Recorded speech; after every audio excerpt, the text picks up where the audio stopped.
So hello guys, welcome back to Shalini academics. मेरा नाम है शालिनी वर्मा और आज मैं आप सभी के साथ डिस्कस करने जा रही हूँ क्लास 11th का चैप्टर नंबर 3 जिसका नाम है योगा। सो स्टूडेंट, हमने ऑलरेडी कुछ वीडियोस बना दी हैं, लेकिन ये जो मेरी सीरीज़ है ये 2022 और 23 के लेटेस्ट सिलेबस के अकॉर्डिंग है। इसमें आपका पूरा योगा का चैप्टर काफ़ी अच्छे से आपको समझ आ जाएगा और क्लियर भी हो जाएगा। सो आज हम योगा पढ़ने वाले हैं और योगा में हम क्या क्या पढ़ेंगे वो टॉपिक्स देख लेते हैं, यानी कि लर्निंग ऑब्जेक्टिव्स। तो 3.1 में हम पढ़ने वाले हैं meaning and importance of yoga, यानी कि योगा का क्या मतलब है और योगा के क्या क्या इम्पोर्टेंस है, हम इन सब चीज़ों के बारे में पढ़ेंगे। 3.2 इंट्रोडक्शन टू अष्टांग योगा, हम अष्टांग योगा के बारे में समझेंगे। और योगा चैप्टर अपने आप में एक बहुत इंपॉर्टेंट चैप्टर है, इसलिए इसको काफ़ी अच्छे से करना बहुत ज़रूरी हो जाता है। नेक्स्ट है हमारा इंट्रोडक्शन टू योजिक क्रियाज, यानी कि योजिक क्रियाज के बारे में हम समझेंगे। अब हम एक एक करके इनको समझते हैं, लेकिन समझने से पहले मैं आप सभी से रिक्वेस्ट करूंगी कि अभी तक अगर आपने मेरे चैनल को लाइक शेयर सब्सक्राइब नहीं करा है तो कर दीजिए, नीचे दिए गए बेल आइकन को प्रेस कर दीजिए ताकि जैसे ही कोई भी वीडियो डले उसका नोटिफिकेशन सीधा आपके पास पहुंच जाए। सो गाइज, अब हम देखेंगे मीनिंग ऑफ योगा। सो योगा जो है वो एक संस्कृत वर्ड से निकला है जिसका नाम है युज। सो युज का मतलब होता है यूनाइट और ज्वाइन, यानी कि इसमें हम इंसान की आत्मा को परमात्मा से जोड़ने का काम करते हैं, उसी को हम योगा कहते हैं। सो यानी कि हम कह सकते हैं yoga is the unification of आत्मा विद परमात्मा, यानी कि योगा में हमारी आत्मा परमात्मा की सोल से जाके मिल जाती है और उसी को हम योगा कहते हैं। सो योगा करने से हम कह सकते हैं कि इंसान की एफिशिएंसी काफ़ी ज़्यादा बढ़ जाती है, वो काफ़ी अच्छे से थॉट प्रोसेस कर पाता है, उसकी एफिशिएंसी, उसकी इफेक्टिवनेस काफ़ी बेहतर हो जाती है because of yoga. So student, अब हम पढ़ेंगे इंपॉर्टेंस ऑफ योगा के बारे में। सो जैसे कि आप देख सकते हैं कि योगा हमारी लाइफ में बहुत इंपॉर्टेंट रोल प्ले करता है। योगा हमारी हेल्प करता है फिजिकल प्योरिटी में। हम फिजिकल प्योरिटी अटेन कर सकते हैं 6 क्रियास को करके, और उनको हम षटकर्मास बोलते हैं। तो पहली है नीति, धौती, नौली, बस्ती, त्रटक और कपालभाति। हम इन सब के बारे में आगे डिटेल में समझेंगे, लेकिन ये 6 एक्सरसाइजेस करने से हमें फिजिकल प्योरिटी अटेन हो जाएगी, हम फिजिकली बहुत एक्टिव हो जाएंगे, किसी भी काम को हम काफ़ी अच्छे से और बेहतर तरीके से कर सकते हैं। आगे मूव करते हैं फ्लेक्सिबिलिटी इन बॉडी। तो आप सभी जने जानते हैं जो लोग योगा करते हैं उनकी बॉडी में बहुत ज़्यादा फ्लेक्सिबिलिटी आ जाती है। आपने रामदेव बाबा को देखा होगा कितने फ्लेक्सिबल तरीके से वो एक्सरसाइजेज यानी कि योगा को परफॉर्म करते हैं, और उनकी पूरी बॉडी में हमें फ्लेक्सिबिलिटी देखने को मिलती है। फ्लेक्सिबिलिटी से हमारी एफिशिएंसी यानी कि काम करने का जो दर है वो काफ़ी इंक्रीज हो जाता है, हम काफ़ी तेज़ी से काम को कर देते हैं और हम काफ़ी ग्रेसफुली यानी कि बहुत अच्छे तरीके से, बहुत आराम से उस काम को करते हैं। तो ये सारी चीज़ें हमारे को कैसे अटेन हो पा रही हैं? सिर्फ और सिर्फ योगा की वजह से। तो योगा जो है वो हमें फिजिकली फिट करता है, योगा जो है वो हमारी बॉडी में फ्लेक्सिबिलिटी लेके आता है, जिसकी वजह से हमारा जो काम करने का दर है वो अच्छा हो जाता है। आगे मूव करते हैं, नेक्स्ट है increase in strength and endurance. So हमारी जो स्ट्रेंथ है उसको अच्छा करता है योगा, और इंड्योरेंस काम करने की दर को, रेट को भी अच्छा कर देता है। और यहाँ पर क्लियरली लिखा हुआ है कि हमारी टॉलरेंस लेवल बहुत अच्छी हो जाती है, हम चीज़ों को और अच्छे से बियर कर पाते हैं चाहे कितनी भी मुश्किल परिस्थिति हो। और एफिशिएंसी, अगेन एफिशिएंसी मीन्स काम करने का दर, कितनी तेज़ी से आप काम कर रहे हैं, कितने अच्छे से आप काम कर रहे हैं, समय से कर रहे हैं नहीं कर रहे हैं, वो सारी चीज़ें जो हैं वो योगा की वजह से संभव है। जो लोग योगा करते हैं आज के टाइम पे वही बीट कर पा रहे हैं सिचुएशंस को। आप सभी जने जानते हैं कि मेंटल स्ट्रेस कितना ज़्यादा हो जाता है डे टू डे लाइफ में, और वो लोग जो योगा करते हैं उन्हें पता है कि चीज़ों के साथ कैसे टैकल करना है, कैसे हैंडल करना है। आगे मूव करते हैं, नेक्स्ट आ जाता है cure and prevention from diseases. तो यहाँ पर इम्पॉर्टेंट चीज़ ये है कि योगा जो है वो सिर्फ हमें हेल्दी नहीं बनाता, बल्कि कि हमारी जितनी भी बीमारियाँ हैं उसको ठीक करता है। आपको मैं बता दूं, बाइपोलर डिसऑर्डर जैसी बीमारी को आप काफ़ी इजीली बीट कर सकते हो with the help of yoga. So वो आपकी बीमारियों को ठीक करता है, वो आपको फिट रखता है, वो आपके अंदर फ्लेक्सिबिलिटी लेके आता है, आपकी स्ट्रेंथ बढ़ाता है, आपके स्टेमिना को बढ़ाता है, कॉन्सेंट्रेशन लेवल को बढ़ाता है। हाँ जी, नेक्स्ट ये है कि हमारा कॉन्सेंट्रेशन लेवल बढ़ जाता है योगा के थ्रू। अगर हम योगा करते हैं तो हमारी सोचने की शक्ति, अपने सराउंडिंग में ऑब्जर्वेशन की शक्ति बहुत ज़्यादा बढ़ जाती है। आगे दे रखा है रिड्यूस मेंटल स्ट्रेस। अगेन बहुत सारी लोगों को डे टू डे लाइफ में बहुत ज़्यादा स्ट्रेस होता है। हम लोग सोचते हैं हम पार्टी करेंगे, हमारा स्ट्रेस लेवल कम हो जाएगा, बट ड्यू टू हैंगओवर वो और ज़्यादा क्रिटिकल हो जाता है। सो यहाँ पर बात ये है कि योगा जो है वो आपको मेंटल स्ट्रेस से डील करने की ना एक शक्ति देता है। जब आप कॉन्सेंट्रेट करते हैं, आप अपनी सारी ज्ञानेंद्रियों को यूज़ करते हैं, तो आपको एग्जैक्ट प्रॉब्लम दिखती है, ये प्रॉब्लम है, और सॉल्यूशन भी ना उसी में ही होता है। तो ये क्यों हो पा रहा है? With the help of yoga. Yoga से आपका कॉन्सेंट्रेशन लेवल बढ़ रहा है और आप अपने मेंटल स्ट्रेस को पहचान पा रहे हो और तभी आप उसको कम कर पा रहे हो। सो ये सारे इंपॉर्टेंस थे, आई होप आपको समझ आया होगा। मैं रिपीट कर देती हूँ, कॉन्सेंट्रेशन बढ़ जाता है और फिजिकल प्योरिटी आ जाती है, फिजिकली बहुत स्ट्रांग हो जाते हैं with the help of 6 activities जिसको हम शतकर्मास के नाम से जानते हैं। नेक्स्ट है कि फ्लेक्सिबिलिटी, हमारी जो बॉडी है उसमें लचक आ जाती है। नेक्स्ट हम स्ट्रेंथ हमारी बढ़ जाती है, हमारा इंड्योरेंस बढ़ जाता है, हम अपने आप को बीमारियों से बचा सकते हैं, उनका इलाज कर सकते हैं और मेंटल स्ट्रेस हमारा कंट्रोल में रहता है। सो गाइज, अब हम 3.2 टॉपिक समझेंगे जिसमें हम पढ़ने वाले हैं इंट्रोडक्शन टू अष्टांग योगा। सो यहाँ पर महर्षि पतंजलि के अकॉर्डिंग एलिमेंट्स जो योगा के होते हैं वो टोटल 8 होते हैं और 8 एलिमेंट्स को ही अष्टांग योगा के नाम से जाना जाता है। सो यहाँ पर मैंने आपके 8 एलिमेंट्स लिखे हैं जिसमें से है यम, नियम, आसन, प्रयाणम, प्रतिहारा, धारणा, ध्याना एंड लास्ट वन इज समाधि।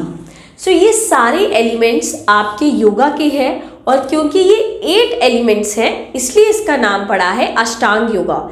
इसका नाम जो दिया था वो महर्षि पतंजलि जी ने दिया था। सो अब हम इन एलिमेंट्स को एक एक करके समझेंगे जिसमें सबसे पहले आ जाता है यमा। सो यहाँ पर क्लियरली दे रखा है कि सबसे पहली चीज़ non violence, second is truthfulness, third is non stealing, fourth is brahmacharya and fifth is aparigraha. So यहाँ पर मैं आपको ये बताना चाहती हूँ, ये सारे जो है वो यम के जो है एलिमेंट्स हैं। अब हम इन सब के बारे में पढ़ते हैं। पहला है नॉन वायलेंस। तो यहाँ पर बोला जा रहा है कि हमने कभी भी हिंसा के थॉट्स माइंड में नहीं लाने, हमने कभी भी किसी को नुकसान नहीं पहुँचाना है। नेक्स्ट ट्रूथफुलनेस, हमने हमेशा सच बोलना है, सच का साथ देना है, हमने कभी भी किसी से कोई चीज़ छुपानी नहीं है, झूठ नहीं बोलना है डायरेक्टली और इनडायरेक्टली। नेक्स्ट है नॉन स्टीलिंग, हमने चोरी नहीं करनी है, हमने ना तो किसी की सोच की चोरी करनी है और ना ही हमने कोई फिजिकल थिंग्स की चोरी करनी है। कई लोग होते हैं किसी का आइडिया चुरा लेते हैं, तो वो चोरी भी चोरी ही होती है और वो चीज़ें हमने ये नहीं करनी है। नेक्स्ट इज ब्रह्मचर्य। ब्रह्मचर्य में आप ये लिखेंगे कि आपने बिल्कुल भी सेक्सुअल डिजायर की थिंकिंग अपने माइंड में नहीं लानी है, आप सिर्फ और सिर्फ अकेले रह के अपना जीवन जिएंगे। वो चीज़ आ जाती है ब्रह्मचर्य में, यानी कि ना आप कभी शादी करेंगे और ना आपके माइंड में कभी भी सेक्सुअल रिलेटेड थिंग्स कुछ आनी चाहिए। नेक्स्ट है आपका अपरिग्रह। इसमें बेसिकली ये होता है कि आपके पास जितना भी है आप उसमें संतुष्ट हैं, आप सेटिस्फाई हैं कि आपके पास जितनी भी चीज़ें हैं वो काफ़ी है। आपने ज़्यादा चीज़ों का लोभ नहीं करना है, जो चीज़ें हैं आपने उसमें खुश रहना है। तो ये सारे जो है एलिमेंट्स आपके आ जाते हैं यम के। सो गाइज, नेक्स्ट है हमारा नियम। सो यहाँ पर हम एक इंसान के बिहेवियर को इम्प्रूव करने की बात करते हैं।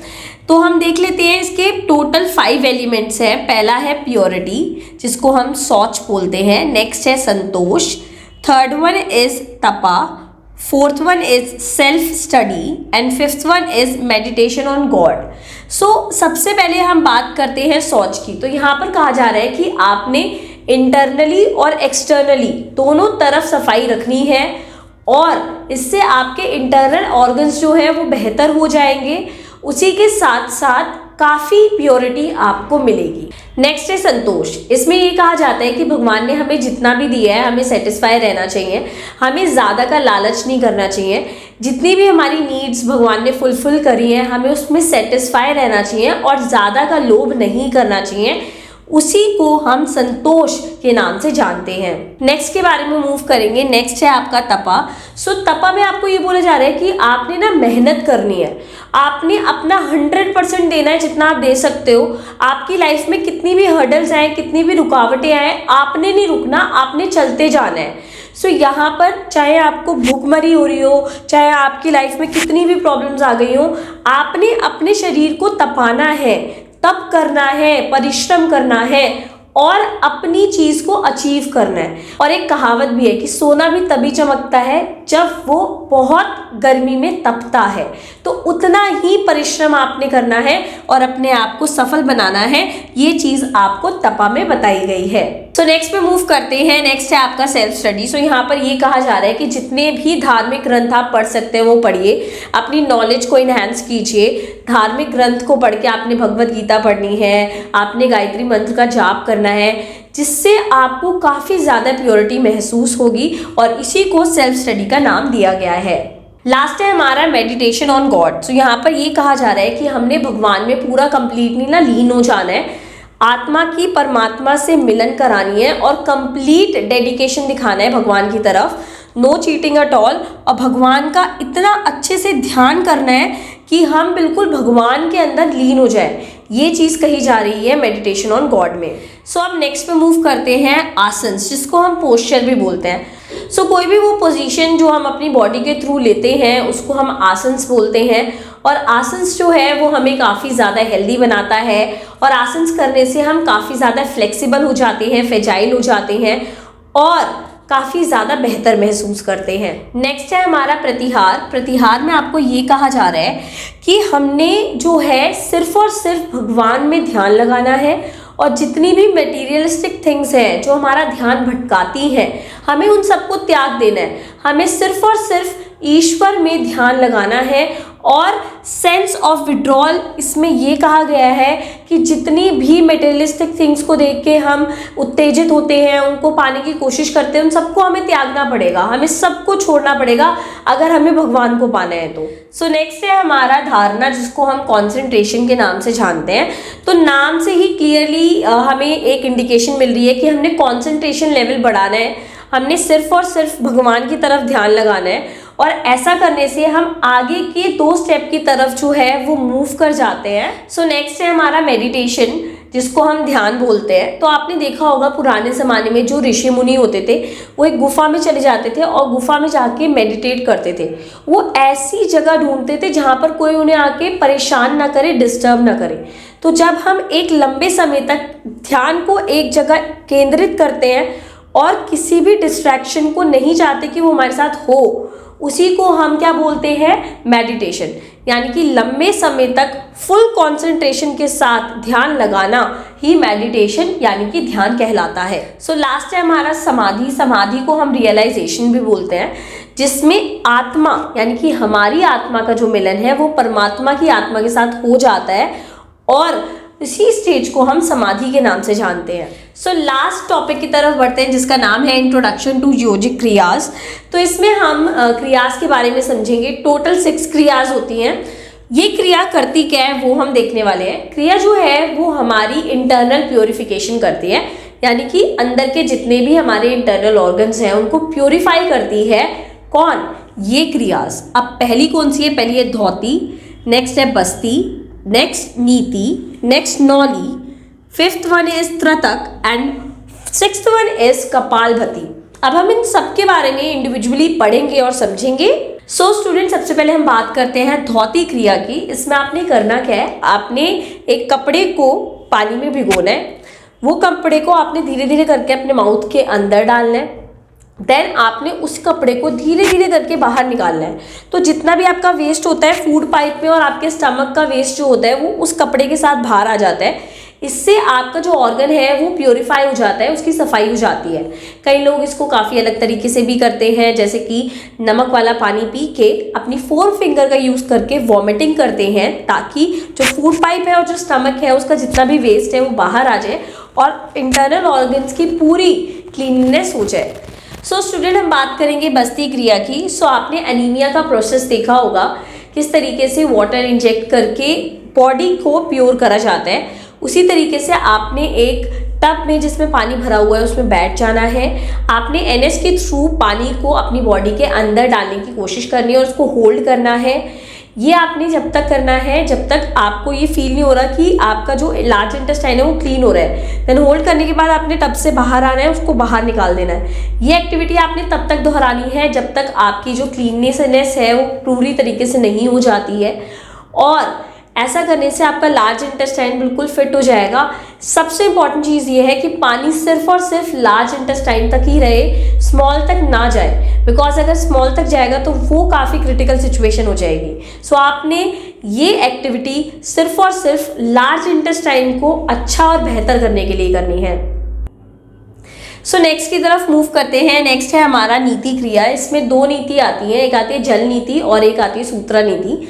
सो जल नीति में आपने क्या करना है, आपने अपने नेक को थोड़ा सा टेढ़ा करना है और आपने इसको जो है थोड़ा सा इस तरीके से करना है। देन आपने कैन के थ्रू पानी डालना है और यहाँ से आप डाल रहे हैं तो इस वाली नोज से आपका जो है वो पानी प्रॉपरली निकलेगा। उस दौरान आपने जो सांस लेनी है वो मुंह से लेनी होती है। ये एक्टिविटी जब आप कर रहे होंगे तो ये किसी एक्सपर्ट की प्रेजेंस में करिएगा, क्योंकि इसमें एक रिस्क भी होता है, पानी दिमाग तक जा सकता है। यही सेम चीज़ आपने नेक्स्ट तरीके से करनी है। आपने यहाँ पर अपना नेक थोड़ा सा टेढ़ा करना है, देन यहाँ से पानी डालना है और इस वाली नोज से आपने निकालना है। अगेन मैं बोलूँगी कि एक्सपर्ट की प्रेजेंस में ही ये करें, और ये काफ़ी अच्छी होती है प्रक्रिया। इससे आपकी जो हेल्थ है वो काफ़ी अच्छी हो जाती है। नेक्स्ट जो हमारी नीति है, हमने अभी सूत्रा नीति के बारे में बात करा, उसमें आपने थ्रेड लेना है, उस पर ऑयल लगाना है, देन थ्रेड को नोज के थ्रू ले जाते हुए माउथ से निकालना है एंड ऐसे स्लोली करते हुए उसको क्लीन करना है। उससे आपकी नोज और आपका जो थ्रोट है वो दोनों चीज़ें क्लियर हो जाएंगी। आपने ये चीज़ दोनों नोज के होल से करनी है और जितना भी आपका डस्ट और गंदगी होती है वो सब रिमूव हो जाती है इससे। और अगेन मैं बोलूँगी कि इसको भी आप एक एक्सपर्ट की प्रेजेंस में ही करें, घर पे सेल्फ ट्राई ना करें। सो गाइज, अब आपका नेक्स्ट है नौली क्रिया। इसमें आपने करना क्या है, अपनी नीज को बेंड करना है और अपने दोनों हाथ अपने घुटनों पे रखने हैं और आपने पेट की जितनी भी हवा है उसको बिल्कुल टाइटली खींच के ऊपर की तरफ बिल्कुल ब्लॉक कर देनी है। नेक्स्ट आपने क्या करना है, आपने अपने पेट को इस तरीके से हिलाना है जैसे एक मिक्सी में चीज़ें हिलती है ना, इस तरीके से कोशिश करो हिलाने की। और ऐसा करने से आपकी जो डाइजेशन है वो काफ़ी बेहतर हो जाएगा, आपको कॉन्स्टिपेशन की दिक्कत नहीं होगी और आपका जो डाइजेशन प्रोसेस है वो इतनी तेज़ी से होगा कि आपको कोई भी परेशानी पाचन से रिलेटेड तो नहीं होगी। सो नेक्स्ट एक्टिविटी है त्रतक एक्टिविटी। सो त्रतक में आपने कैंडल जला लेनी है और आपने इस तरीके से पोजीशन लेनी है कि आपके दोनों हाथ आपके थाई पे होंगे और आपने बेंड डाउन करके बैठ जाना है और आपका फुल कंसंट्रेशन होना चाहिए फ्लेम पे। आप उस मोमबत्ती की फ्लेम को ऑब्जर्व कर रहे हैं और काफ़ी लंबे समय तक कर रहे हैं, उससे आपका कंसंट्रेशन लेवल बढ़ जाता है, मेंटल स्ट्रेस रिड्यूस हो जाता है और कंसंट्रेशन लेवल काफ़ी अच्छी हो जाएगी। ऐसा करने से आपकी आईज पे भी फर्क पड़ता है और आपकी आंखें जो है वो काफ़ी बेहतर हो जाती है। सो नेक्स्ट है आपका कपालभाति। इसमें आपने करना क्या है, आपने फ्लोर पे बैठना है और आपने क्रॉस लेग करके बैठना है। आपके दोनों हाथ आपकी नीज पे होने चाहिए, आंखें जेंटली क्लोज करेंगे और आपने अपनी ब्रेथ को जो है होल्ड करना है। होल्ड करने के बाद जब आप उसको बाहर निकाल रहे होंगे तो उसको झटके से निकालेंगे ऐसे करके। उससे आपका जो पेट है उस पर स्ट्रेस पड़ता है और ये काफ़ी अच्छी एक्टिविटीज़ जो करते हैं, मैंने रामदेव बाबा को देखा है जो काफ़ी अच्छे से करते हैं।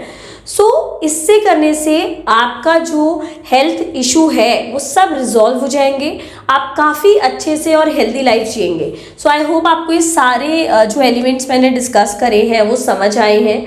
अगर आपको मेरे द्वारा पढ़ाया गया चैप्टर समझ आता है, आपको अच्छा लगता है, तो प्लीज़ मेरे चैनल के साथ जुड़े रहिएगा। Please like, share and subscribe our channel and press the bell icon given below. So thank you guys, thank you for your support.